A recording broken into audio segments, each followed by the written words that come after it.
Primero que nada, me gustaría agradecerle muchísimo al primer actor, Ignacio López Tarso, que nos tome esta comunicación para Deprisa y Corre en Imagen Televisión. Muy buenas noches. ¿Qué tal? Buenas noches, mucho gusto.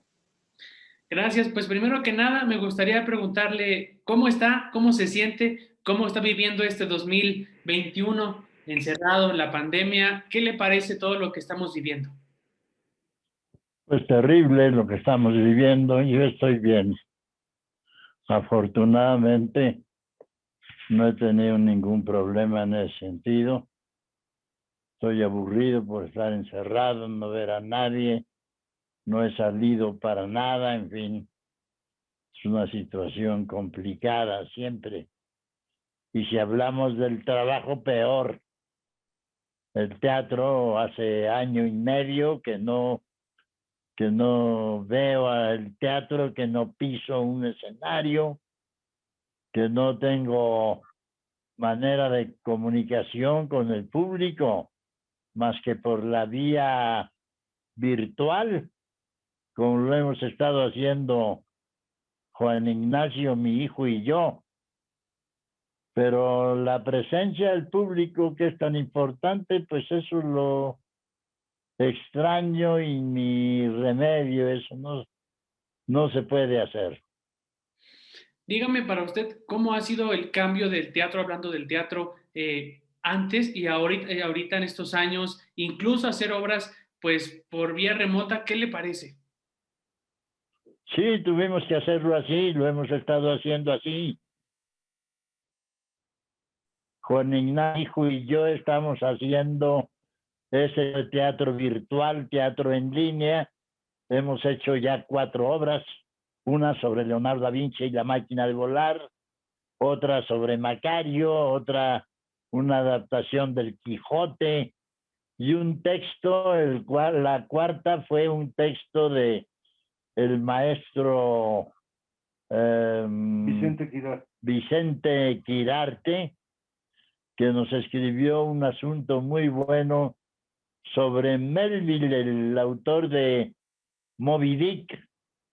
De modo que hemos hecho esas 4 obras de 2, de 3 personajes, y que eso nos ha salvado un poco de la distancia terrible con el público.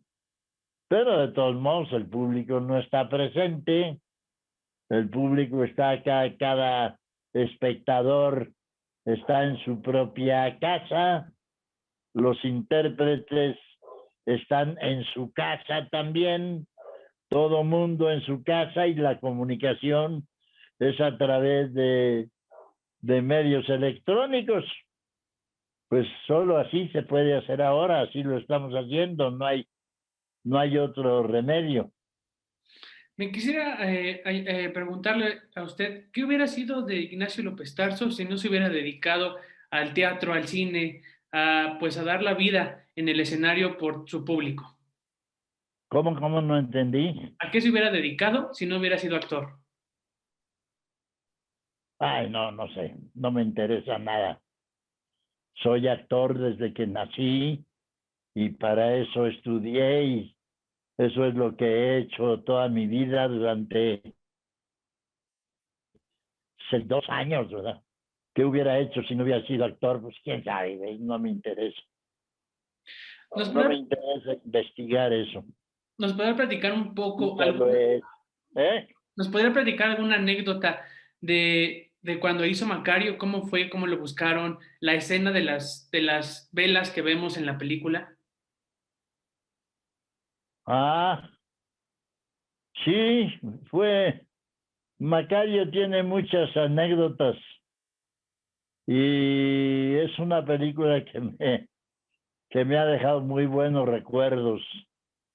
Y es una película que ha tenido mucho éxito desde que se filmó en 1959.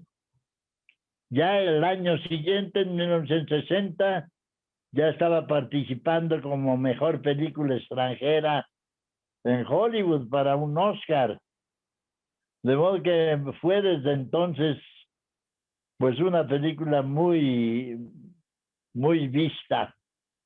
Se exhibió en México y yo la llevé por todas partes del mundo a diferentes festivales internacionales.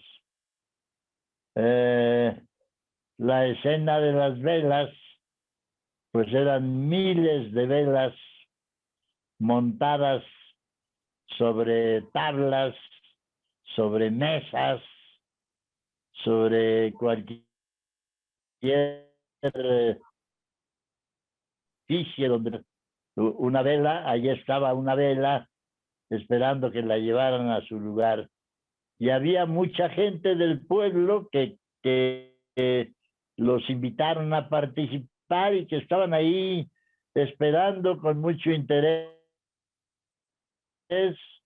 Ahora vamos a participar y bueno, cuando llega Macario a la cueva donde está la muerte lo lleva para enseñarle lo que es la humanidad, que son esas velas, que a veces cuando hay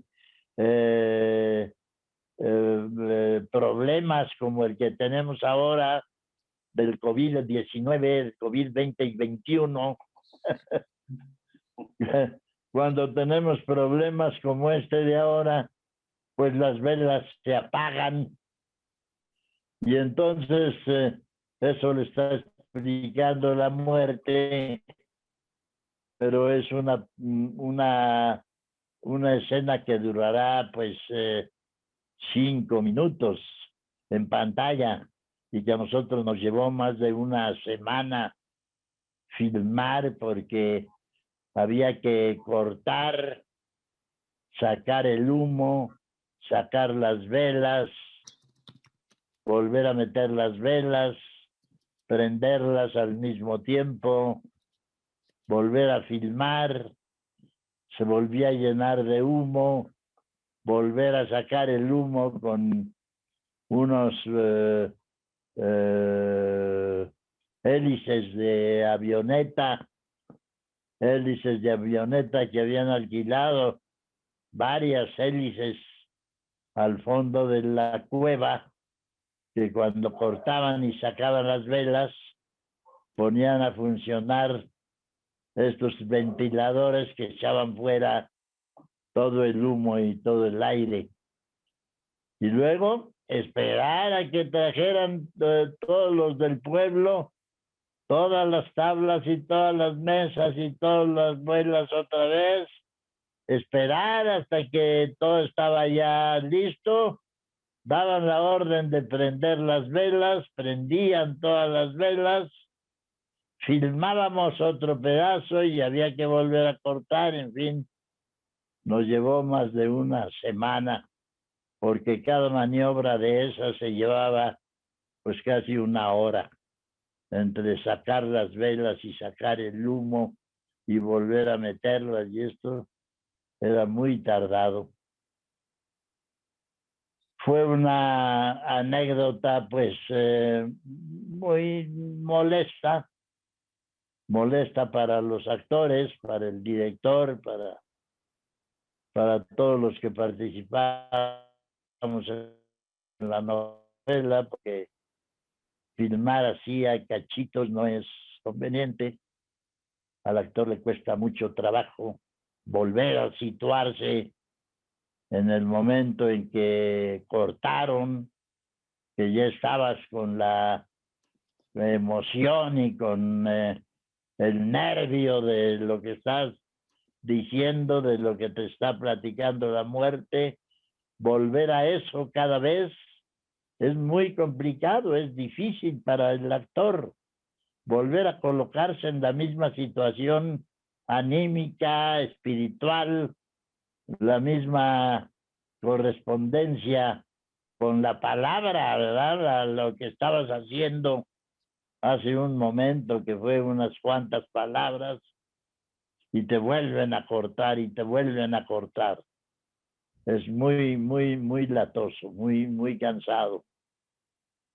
Pero ni modo, son cosas del cine. Sobre la película La Rosa Blanca, estuvo censurada en México. ¿Cómo fue para ustedes como actores saber que su trabajo no lo permitían que se transmitiera en el país? Pues fue muy molesto. Fue una decisión del secretario de Gobernación que según él pensaba que sería ofensivo para Estados Unidos la actitud del cine mexicano platicando lo de la expropiación petrolera.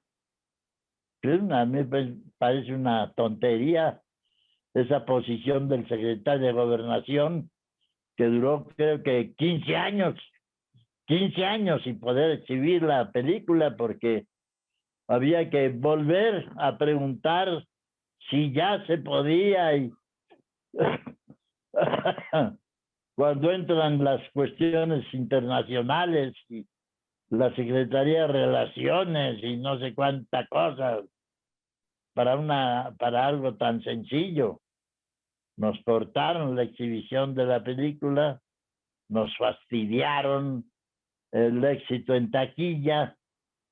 Cuando 15 años después volvieron a publicar, volvieron a publicitar la película para volverla a estrenar, pues ya había pasado su mejor momento, ya no era otra vez el momento adecuado, se volvió a poner a la venta al público el boletaje, pero ya no tuvo el éxito que debía haber tenido si se hubiera estrenado a tiempo. ¿Nos puede platicar un poco sobre la incursión cuando usted narraba los corridos? ¿Cómo fue para usted y cómo llegó a usted a narrarlos? ¿Cómo? ¿Cómo llegó Los usted, corridos, ¿cómo qué? cómo llegó a ser narrador de corridos revolucionarios? Porque muchísima gente pues les gustaba cómo Ah, los... porque me invitó la CBS a grabar. Un señor fue un día a donde yo estaba trabajando, estaba filmando no sé qué cosa, o estaba en el teatro, no me acuerdo. Llegó un señor a decirme que él era funcionario de la CBS y que los jefes de la CBS querían invitarme a grabar algo, que me invitaban a comer un día allá en sus oficinas un día. Me llevaron, conocí al director de la CBS, al encargado de los discos, y hay varios señores, 5 o 6 funcionarios altos funcionarios de la CBS, y me dijeron que estaban interesados en que yo grabara. Yo dije, díganme qué. Y ellos dijeron, no, usted lo que usted quiera. Usted piense que le gustaría grabar.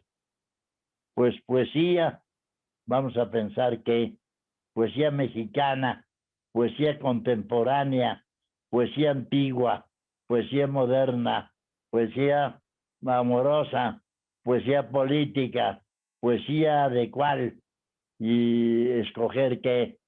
Y ahí anduvimos cambiando de opinión y eh, lento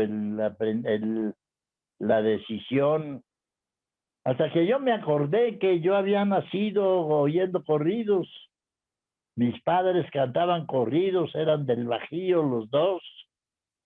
Mi padre de Moroleón, de Serrano, un par de haciendas que estaban ahí pegadas una a otra, que se llamaban La Calera, una y la otra Ojos de Agua, y que eran de la misma familia. Una era de López Bermúdez y la otra era de López Herrera, y eran parientes. Entonces mis padres eran primos hermanos. Ujú. Eh, y, y entonces yo los oía cantar cuando nací, cantaban muy bonito, nunca cantaron de manera profesional, pero allí en la casa cantaban y hacían un dueto de 2 voces y se acompañaban muy bien y sabían canciones rancheras y sabían corridos y en fin. Entonces yo pensé que eso, pero me dijeron, no, pues ya hay muchos cantantes de corridos. Yo dije, no, pero yo no quiero cantarlos, yo quiero narrarlos. Voy a inventar un personaje, o ya inventé un personaje que es el ¿cómo se llama? El testigo presencial de todo lo que narra. Si está narrando la muerte de Zapata, pues él andaba ahí y él vio cómo lo engañaron y cómo él se fue solo a caballo y entró a la hacienda y entonces lo acribillaron a balazos y lo mataron por la espalda, le dispararon por todos lados. Testigo de eso. Entonces yo era un narrador de la historia y así narré la muerte de Villa y así narré Carranza y Madero y la revolución y en fin, y todos los héroes de la revolución. Y luego corridos de caballos y corridos de otros temas también muy buenos. Escogí 100 corridos, grabé los primeros 8 o 10 en un disco, tuvo mucho éxito, me pidieron otro, luego me pidieron otro, hasta que grabé 8 LPs de acetato, unos discos grandes, redondos, gruesos, donde venían 5, 6 o hasta 7 corridos por cada lado. Y grabé 8 LPs donde cupieron 100 corridos de muy diferentes duraciones. Había algunos cortos, otros muy largos, unos corridos de la muerte de Zapata, que narraba desde que era joven cómo era amansador de caballos broncos, cómo fue un magnífico charro de chamaco y cómo de joven ya fue profesional de la charrería. Y luego cómo se hace de tanta gente que lo sigue, que lo quiere. Es un muchacho simpático que se mete a investigar por qué la gente está tan fregada, por qué no tiene, por qué no está a gusto, por qué, y se empieza a dar cuenta de cómo vive el campesino a disgusto por la falta de cuidado de los dueños de las haciendas. Y empieza a fraguar una revolución, estar en contra y protestar contra eso. Y entonces un día junta gente y se le juntan montones de campesinos que le tienen confianza y lo quieren mucho y se hace un líder importantísimo en la región. Y entonces forma su grupo revolucionario, se mete a la revolución, tiene mucho éxito, tiene éxitos y fracasos, pero más éxitos que fracasos. Y cuando está en la cúspide de su popularidad, todo el mundo ya está en el gobierno inquieto porque él está en contra del gobierno actual. Ya ha andado en la revolución, ya se ha aliado con Villa, ya Villa y él ya han platicado, ya son casi socios y amigos, y en fin, todo eso lo platicaba el corrido de la muerte de Zapata, hasta que platica cómo llega, cómo cree la invitación, cómo es posible que él haya caído en una trampa de ese tamaño, ¿verdad? Parece tan tonto. Si él era muy inteligente, y ahí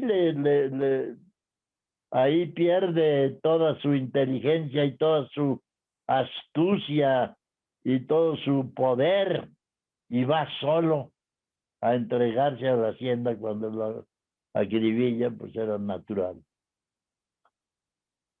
Y así hice 100 corridos. Algunos tuvieron más éxito que otros. Y luego resultó que me empezaron a llamar para decir corridos, yo personalmente, en fiestas, en palenques, en ferias, en lugares públicos muy concurridos.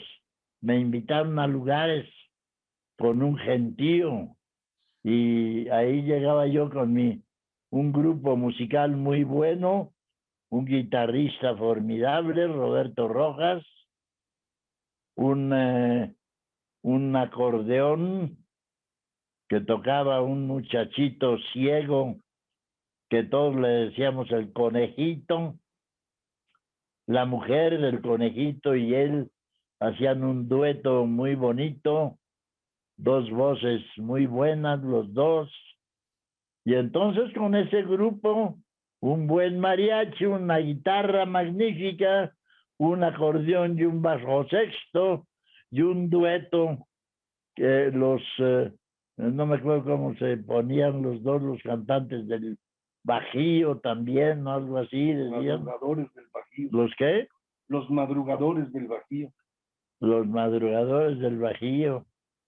Y pues así luego formé un grupo con el que le di la vuelta al mundo de habla en español. Fui a España, fui a todo Centro y Sudamérica, a Brasil no, a Argentina nunca, pero a casi todo lo demás lo hice. Fui a Cuba, a Santo Domingo, y anduve por todos lados.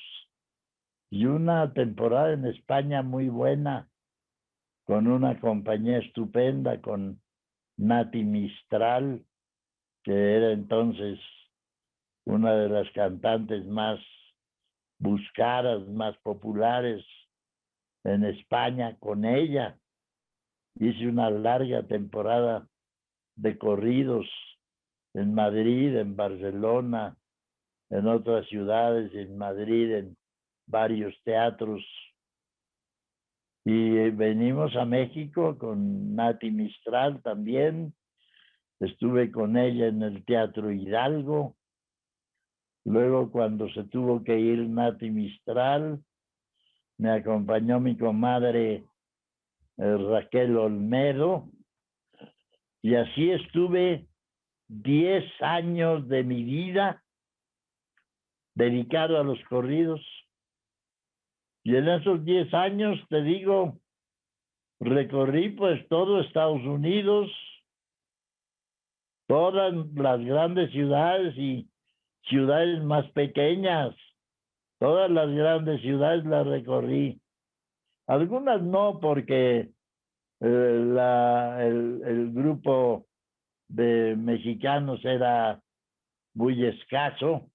Buscábamos siempre ciudades donde el mexicano trabajaba mucho, donde había muchos mexicanos, donde la colonia mexicana era importante, y entonces llegaba yo y me contrataban en los teatros con un estilo muy particular, porque mi show lo presentaban entre película y película.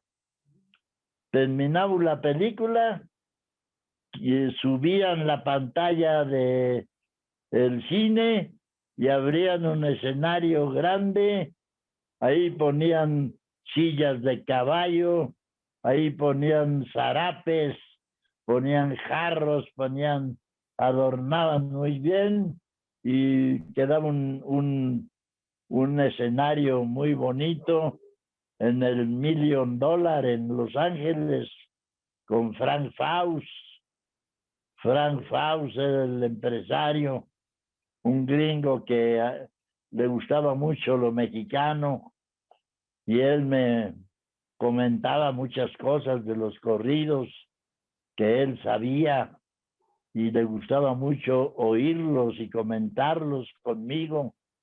Frank Fauser, un gringo muy simpático. Y ahí trabajé lleno de mexicanos. Y luego fui a Chicago y a San Antonio y por todos lados, todas las grandes ciudades importantes de Estados Unidos las visité con los corridos en los grandes teatros latinos que había en todas partes. De modo que fueron 10 años de viajes constantes, de presentaciones constantes, de giras como esa de Estados Unidos, que me iba a Estados Unidos y tardaba mes y medio, 2 meses en volver, porque visitaba muchas ciudades y luego me volvían a invitar para esas ciudades y para otras más, y en fin, se fue ampliando el recorrido en Estados Unidos y en Centro y Sudamérica y te digo, en Cuba. En Cuba estuve diciendo corridos también con ese grupo en Santo Domingo, con mi comadre Raquel Olmedo. Ya no estaba conmigo entonces Nati Mistral, sino mi comadrita Raquel Olmedo. Y con ella también anduve mucho tiempo por los pueblos en México y en otros lados. Con ella fui a Santo Domingo y a varios lugares, muchos lugares, diciendo corridos con ese acompañamiento musical tan bueno. ¿Y qué más te iba yo a platicar?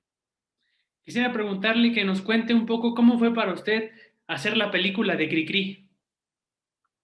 Muy, muy interesante, muy divertido, porque yo era admirador de Cricri.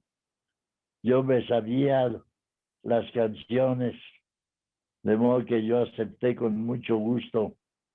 Hice playback, yo cantaba las canciones, pero claro, ya en la pantalla era mi voz, o digo, era mi boca, el movimiento exacto de mi boca, que hacía playback con la voz de Gabilondo Soler.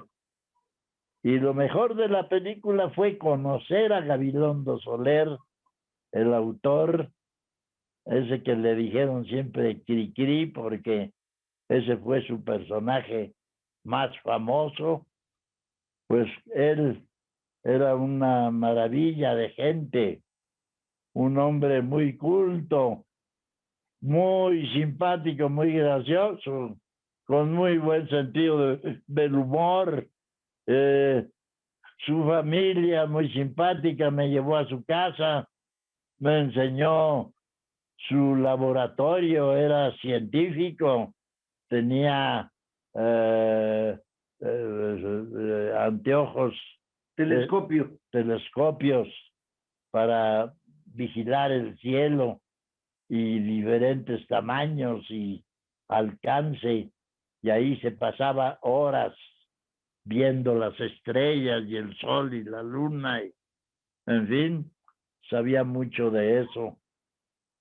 Y muy bien, él estuvo varias veces en la filmación, le gustó la interpretación que yo hice de él, y un día que salíamos de W, que estuvimos, yo estuve filmando ahí y él estuvo ahí conmigo, y cuando terminé de filmar salimos a tomar una copa y a comer algo ahí cerca en un bar, y salimos por la calle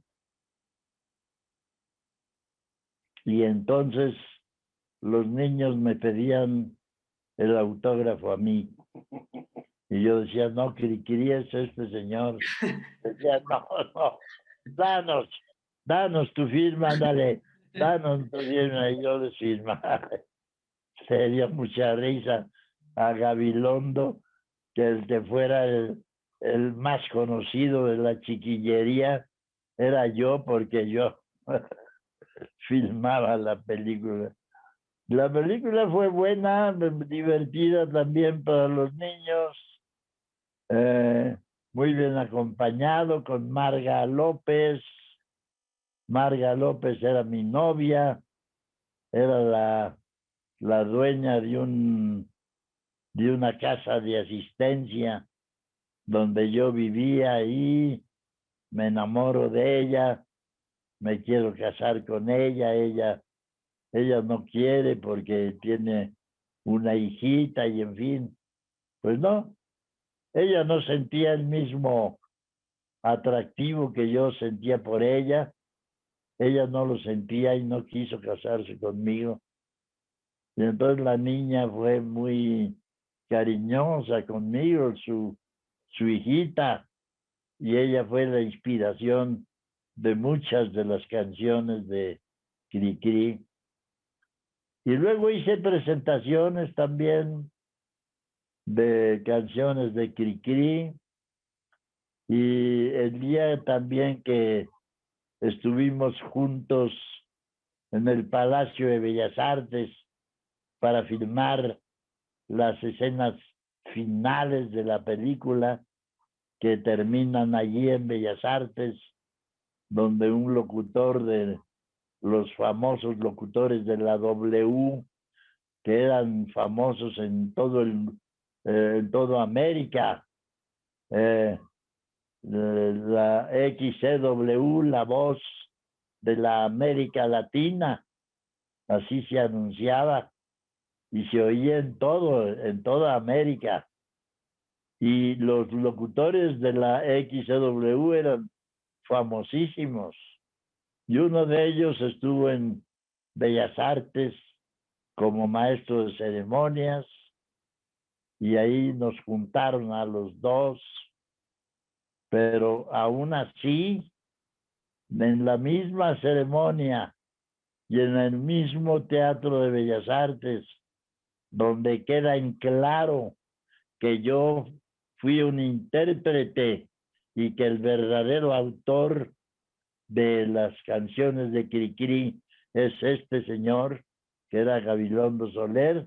A pesar de eso, toda la chiquillería pedían mi autógrafo.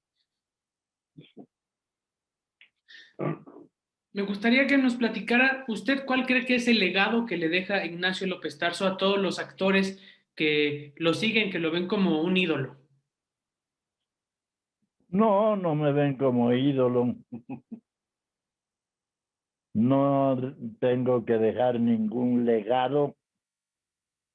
Dejo todo lo que he filmado, todo lo que he grabado en televisión, todas las telenovelas históricas, muchas telenovelas de diferentes historias, como Imperio de Cristal, como Esmeralda, como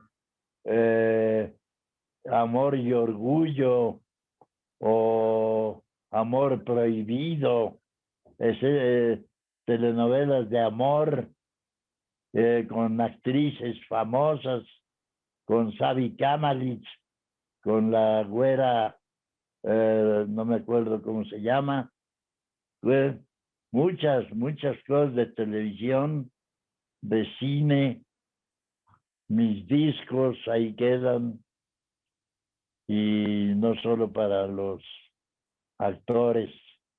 Para los actores grabé no grabé, sino que le platiqué a mi hija Susana. Un día le platiqué a mi hija Susana algunas cosas de mi vida, algunas anécdotas, algunas cosas de cómo había sido mi principio en la escuela de teatro, cómo empecé haciendo grandes personajes en el Teatro de Bellas Artes, y en fin. Y entonces mi hija Susana, que escribe muy bien y ha escrito varias cosas, empezó a escribir eso y un día me dijo, tengo ya escrito gran parte de un libro que quiero que me ayudes a terminar, que tú le pongas título, que me digas si te gusta la idea o no, y me enseñó lo que había escrito. Le dije, me gusta mucho, está muy bien ordenado, está muy bien ordenado por fechas, por acontecimientos, has logrado un orden perfecto en la narración. Me parece muy bonito lo que has escrito. Sigue y hacemos un libro y que nos lo publique alguna empresa editorial. Y así encontramos, nos publicaron un libro muy bien hecho, muy cuidadosamente hecho.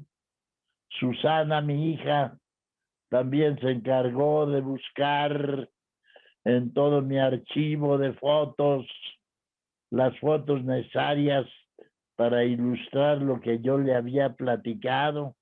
Y se pasó tiempo, meses buscando, y encontró un material fotográfico muy bueno en mi archivo de fotos que yo ni había visto ni conocía, y ella las encontró por ahí y encontró muy buenas fotos para el libro. Se hizo el libro, se publicó, se llama Hablemos de Teatro, y mi hija lo firma como autora, y allí explica cómo yo le platiqué todo y ella lo ordenó y ella lo redactó muy bien, y el resultado es este libro que presentamos. Hicimos varias presentaciones. Yo fui a la Feria Internacional del Libro en Guadalajara a hacer una presentación del libro. Me invitaron en Monterrey a la universidad, donde también lo presenté delante de jóvenes actores.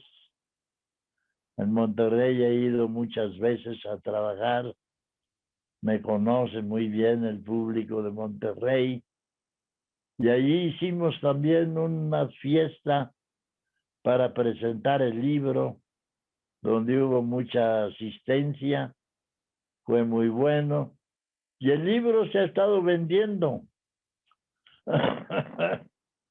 Y ahí sigue en algunas librerías todavía, Hablemos de Teatro, escrita por Susana López Aranda, y que narra toda mi vida, sobre todo en el teatro. Tiene otro libro con todo lo de cine, y esos dos libros son los que ha escrito Susana sobre mi carrera de actor, que también eso queda ahí para que los que tengan algún interés puedan leerlo, porque en el libro de Hablemos de Teatro no solamente hablo de las obras de teatro que he hecho, sino de problemas del actor para interpretar personajes. ¿Cómo tiene que prepararse un actor para antes de la función en el camerino? ¿Cómo sugiero que debe hacer el actor para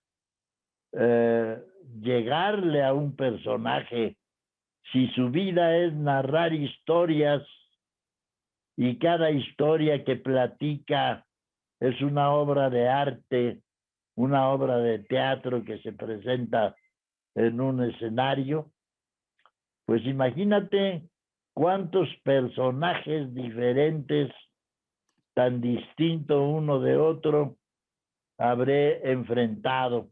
Muchos, cientos de personajes. ¿Y cómo va un actor de un personaje a otro? ¿Cómo, sin perder lo que tú eres, te conviertes en otra persona? ¿Cómo te conviertes en un intérprete cada vez que cambias de personaje en las obras de teatro? ¿Cómo es ese cambio? ¿Cómo viene el personaje a ti o tú vas al personaje o las dos cosas al mismo tiempo y se hace esa combinación maravillosa que sucede, ese cambio que hay en el actor cuando trabaja en un escenario, cuando está interpretando un personaje diferente, diferente a mí, diferente a mi vida. El personaje es otro. Macbeth vivió en otra época, una época de medieval, ¿verdad? Siglo XIII, XIV, siglo XII, XIII, por ahí. Macbeth. Y es un general triunfante que llega de la guerra. Y cómo sentir y cómo hacer tuyo un personaje tan distante, tan diferente, que piensa, actúa tan de diferente manera que tú lo haces en la vida diaria. Eso no existe comparación con tu vida personal. Quiere decir que tu vida interior debe estar preparado para adquirir esa personalidad nueva cada vez que cambias de personaje, ¿no? Y eso es interesante en la vida de un actor, cómo va de un personaje a otro, cambiando de manera de ser, siendo el mismo. No se trata de desaparecer a López Tarso, no. El público tiene que saber que es López Tarso quien está interpretando un nuevo personaje. Y ya no es López Tarso el de Macbeth, ya no es el mismo del Rey Lear. Es otra manera de ser, otra manera de hablar, otra manera de moverse. Le pasan otro tipo de cosas. Es otra época, una época también anterior, muy anterior a nuestro mundo actual.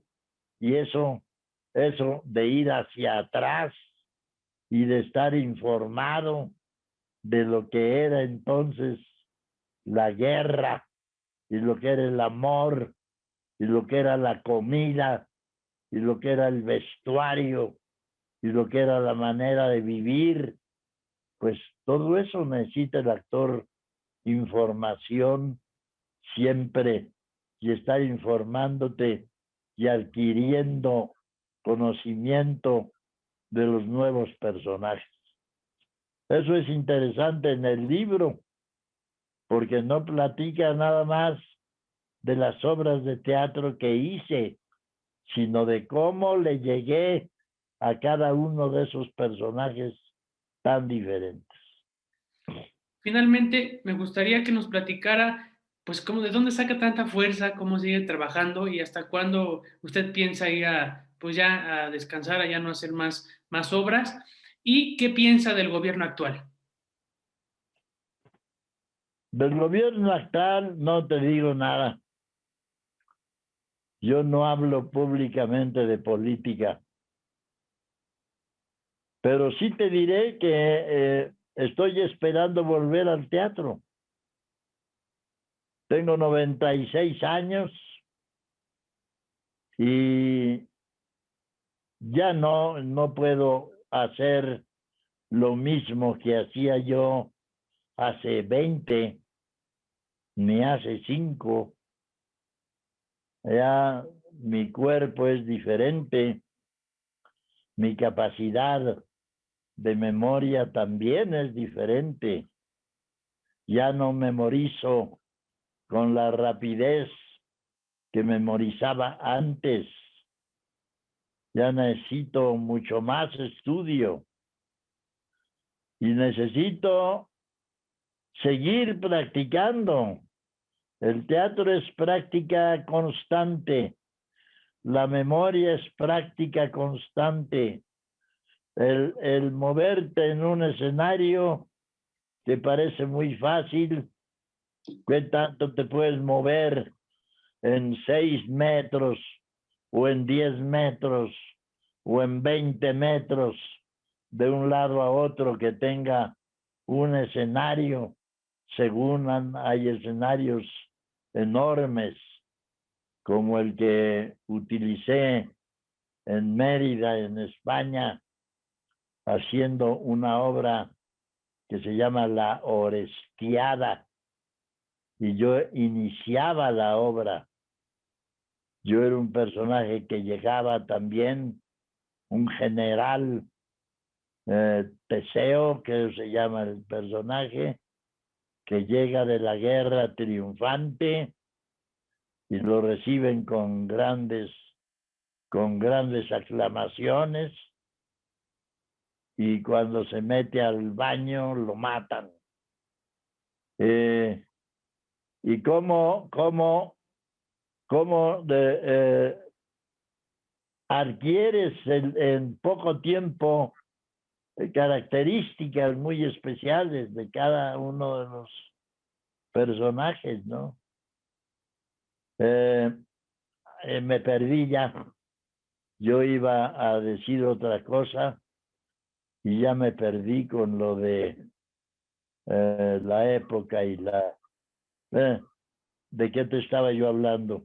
Me hablaba de que tenía 96 años y que quiere regresar al teatro. Sí, pues ya soy diferente de como era hace poco tiempo. He cambiado físicamente. Esta época en donde he estado solo en mi casa, pues hago algo de ejercicio, pero no lo suficiente. Y no tengo la prisa de volver al escenario, porque no está presente.